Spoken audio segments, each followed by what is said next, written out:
adalah sebuah kewajaran jika sebuah agama yang dipeluk dari sebagian besar masyarakat pada rentan waktu tertentu melahirkan sebuah peradaban. Sebelum peradaban yang kita jalani sekarang, dahulu, pagan telah melahirkan peradaban yang telah menjadi landas pijak kita dalam bertindak di masa kini. Paganisme adalah istilah yang pernah muncul di antara komunitas Kristen dari Eropa Selatan selama perkembangan agama Abrahamik. Pagan menjadi penanda kepada agama-agama lain selain mereka sendiri, yaitu kaum penganut agama Abrahamik. Yang dimaksud dengan agama Abrahamik atau agama Ibrahimiyah atau Samawi adalah agama yang sosok utamanya dan berpengaruh besar terhadap ajarannya adalah Ibrahim dalam bahasa Arab atau Abraham dalam bahasa Ibrani. Agama yang termasuk dalam agama Abrahamik adalah Yudaisme, Kristen atau Katolik, dan Islam.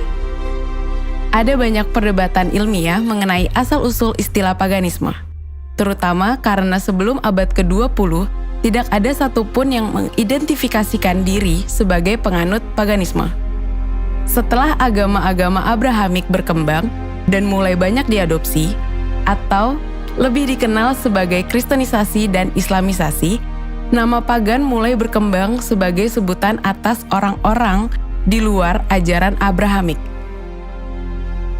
Istilah Helen dan pagan adalah istilah yang paling banyak digunakan. Pada abad ke-19, paganisme itu kembali diadopsi sebagai penanda bagi kelompok-kelompok masyarakat yang terinspirasi oleh dunia dan ajaran kuno. Pada abad ke-20, pagan menampilkan eksistensi diri saat praktisi pagan kontemporer menyebut diri mereka sebagai penganut neo-pagan.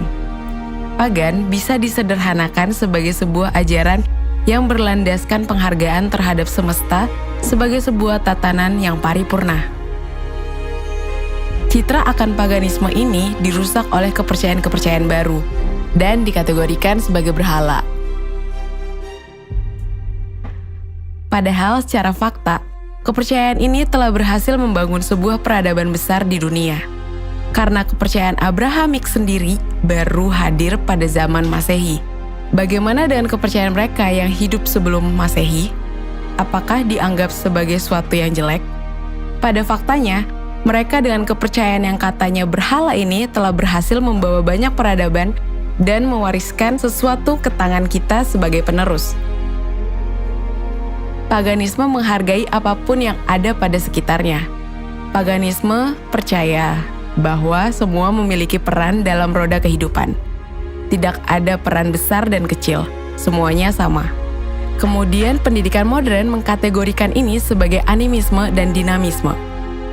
Dan kasihannya, ajaran leluhur Nusantara yang dulu telah membawa kita menguasai Asia Tenggara juga dikategorikan sebagai animisme dan dinamisme, yang secara tidak langsung masuk ke dalam keberhalaan, yang juga berarti pagan. Paganisme adalah sebuah ajaran paripurna yang berlandas pada logika, di mana kosmologi dan alam menjadi sandaran pemikirannya.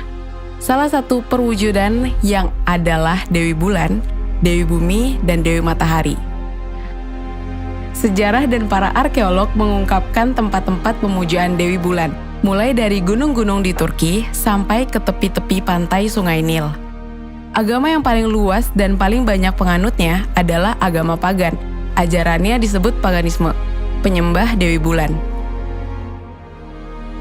Mesopotamia, dalam hal ini suku Sumeria sebagai komunitas pertama yang mengenal peradaban tulis-menulis, mewariskan ribuan lempengan tanah liat yang mendeskripsikan kepercayaan atau agama mereka. Suku kuno Sumeria menyembah dewa bulan antara lain Nana, Suen, Asim Babar dengan simbol bulan sabit. Sementara itu, di negara salah satu pencetus aliran Abrahamik, ribuan prasasti yang tertulis pada tembok-tembok dan batu-batu karang di Arabia bagian utara berhasil dikumpulkan. Demikian juga dengan relief-relief dan mangkuk-mangkuk persembahan dalam pemujaan kepada para putri dewa bulan juga berhasil ditemukan. Sampai hari ini, nama-nama penyembah bulan, penyembah matahari, penyembah bintang masih dipakai oleh orang-orang Arabia seperti ketiga putri dewa bulan yaitu Al-Lata, Al-Uzza, dan Manat. Kadang-kadang digambarkan bersama dengan dewa bulan yang ditandai dengan gambar-gambar bulan sabit di atas gambar mereka. Ritual penganut agama pagan atau paganisme, mereka beberapa kali dalam sehari menyembah dewa bulan menghadap ke Ka'bah. Paganisme sembayangnya menghadap ke Ka'bah karena di sanalah disemayamkan dewa bulan. Mereka berziarah ke Mekah 7 kali mengelilingi Ka'bah dengan telanjang bulat alias tanpa busana, mencium Hajar Aswad atau batu meteor berwarna hitam, menyembelih hewan untuk dikorbankan kepada dewa bulan, melempari iblis atau roh jahat dengan batu kerikil. Tiap awal bulan Ramadan, mereka berpuasa yang diawali dengan munculnya bulan sabit dan diakhiri dengan munculnya bulan sabit berikutnya. Berjalan dengan waktu, semuanya berubah dan disempurnakan. Dan ingat, di atas adalah sejarah, di mana itu ditulis oleh para arkeolog dan sejarawan berdasarkan fakta dan sejarah. Dan tidak ada yang bisa merubah itu. Lalu masih ingat dengan Raja Salomon atau Solomon King atau Nabi Sulaiman? Dalam proses penggalian jejak-jejak Raja Salomon, ditemukan banyak sekali simbol-simbol yang oleh dunia sekarang masuk ke dalam demonologi. Tapi tunggu dulu, kayaknya pengkategorian demonologi juga dilakukan karena simbol tersebut tidak sanggup kita artikan. Benar gak sih? Tapi yang pasti semua simbol-simbol itu seperti dibukukan dalam The Lesser Key of Solomon atau disebut Clavicula Salomonis Regis. Tidak ada hubungannya dengan kepercayaan Abrahamik. Jadi, paganisme hanyalah sebuah pengkategorian baru di mana dianggap sebagai non-Abrahamik.